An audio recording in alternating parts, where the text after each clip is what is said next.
Well, Madison's homeless got a small reprieve today. They will not be evicted from the old Occupy site downtown until the weekend. But with plans for a temporary shelter moving more slowly than first hoped, they do not know where they'll go next. The night team's Theo Keith has continuing coverage now from the backyard patio in the cold. Well, Sarah, Eric, I've got it at less than 40 tonight, and it's only getting colder. This is certainly not the time of year to be in limbo about where you'll spend the night outside.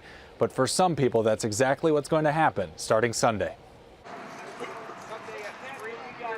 Like the paper deliveryman, Madison Police Captain Carl Glady came to deliver the eviction news. The homeless had expected it, and their meeting was short. I feel like, I don't know what to do. I feel a little bit lost. Franjo Maistich is one of 25 homeless people who have camped on East Washington Avenue for the past couple weeks.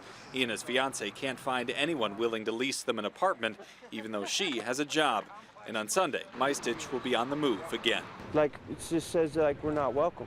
There's a lot of options and none of them are good, and probably none of them are legal. Homeless advocate BRENDA KONKEL says most of the campers have nowhere else to stay.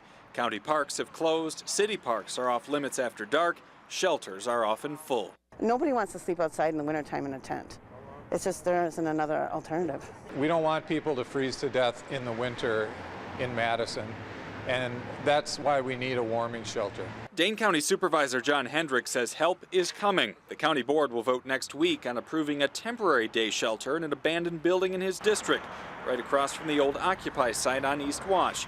But it won't open until at least December 1st. What would the fines be, roughly? For now, if the homeless stay past 3 p.m. Sunday, the fine is $386.